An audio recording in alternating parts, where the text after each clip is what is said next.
এমন একটি ঝাল ঝাল স্পাইসি শুটকি বোনার রেসিপি হলে ভাতের সাথে আর কি লাগে। তাই আজকে আমার বন্ধুদের সাথে শেয়ার করছি মজাদার শুটকি বোনার রেসিপি। আসসালামু আলাইকুম আমার প্রিয় বন্ধুরা, আশা করি তোমরা সবাই ভালো আছো। আর আমিও ভালো আছি। আর আমার বাবার বন্ধু হচ্ছে আমার বাবাকে উপহার দিয়েছে বিখ্যাত শুটকির জায়গা কক্সবাজার থেকে এই কাচকি মাছের শুটকিগুলো, যেটা আমার খুবই প্রিয় একটা শুটকি। আর এটা যদি ঝাল ঝাল ভুনার রেসিপি রান্না করা হয়, ও আমি তো একদম 1 থেকে 2 প্লেট ভাত অনায়াসে এটা দিয়ে খেয়ে ফেলতে পারবো। আর শুটকিগুলো যেহেতু কাঁচা থাকে, তাই হচ্ছে আমি কড়াইতে হচ্ছে ভালো করে ভেজে নিচ্ছি, এতে শুটকির দারুণ একটা ফ্লেভার চলে আসে রান্নাতে, আর খেতে জাস্ট অসাধারণ লাগে। আর শুটকিগুলো ভেজে নামিয়ে নিলাম। আর এখন রান্না করার জন্য হচ্ছে কড়াইতে বেশি করে সয়াবিন তেল অ্যাড করে দিলাম।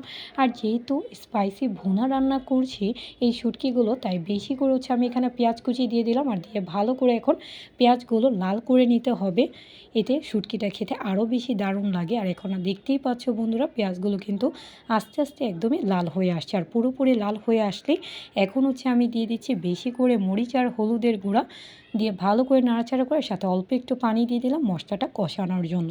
এখন হচ্ছে ভালো করে নেড়েচেড়ে মশলাটা কষিয়ে নিচ্ছি।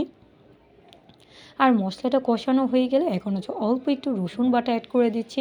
এতে শুটকির রেসিপিগুলো আরও বেশি ফ্লেভারফুল হয় খেতে, তাই আমি রসুন বাটা দিয়ে দিলাম। আর এখন হচ্ছে বেশি করে লাল লাল কাঁচামরিচ দিয়ে দিচ্ছি। আমার কাছে শুটকির রেসিপিগুলো একটু স্পাইসি না হলে খেতে ভালো লাগে না। আর সাথে অল্প একটু পানি দিয়ে ভালো করে আবারও কাঁচামরিচগুলো দিয়ে মশলাগুলো কষিয়ে নিলাম, এতে মশলাটা আরও বেশি স্পাইসি হবে। সাথে পরিমাণ মতো অল্প একটু লবণ দিয়ে মশলাটা ভালো মতো কষিয়ে নিলাম। আর এখন হচ্ছে কাচকি মাছের শুটকিগুলো দিয়ে দিচ্ছি। তোমরা যারা শুটকি লাভার বন্ধুরা আছো, অবশ্যই কিন্তু রেসিপিটি বাসায় একবার ট্রাই করবে। আশা করি আমার বন্ধুরা এই রেসিপিটির ফ্যান হয়ে যাবে। আর কাচকি মাছের শুটকিগুলো ভালো করে হচ্ছে মশলাটাতে কষিয়ে নিতে হবে, এতে শুটকিগুলো সুন্দর মতো করে হলে লাল হয়ে যাবে। তোমরা দেখতেই পাচ্ছ বন্ধুরা, শুটকিগুলোর কালারগুলো কিন্তু লাল হয়ে এসেছে, এটা খেতে দারুণ লাগে। আর এখন হচ্ছে আবার অল্প একটু পানি দিয়ে দিলাম, এতে কাচকি মাছের শুটকিগুলো সুন্দর মতো করে গলে যাবে। দিয়ে আবারও হচ্ছে ভালো করে নাড়াচাড়া করে নিচ্ছি। আমার তো বন্ধুরা জিভে জল চলে এসেছে এমন একটি শুটকির রেসিপি দেখে, আশা করি বন্ধুদের কাছেও ভালো লাগবে।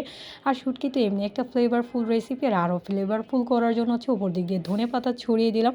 তোমরা দেখতেই পাচ্ছ বন্ধুরা, কালারটা কিন্তু দারুণ এসেছে। এই শুটকির রেসিপিটা খেতেও কিন্তু সত্যি অসাধারণ লাগে।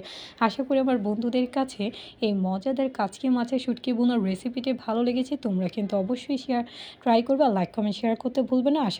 আজকে এই পর্যন্তই বন্ধুরা। Thanks for watching my video. Allah Hafiz.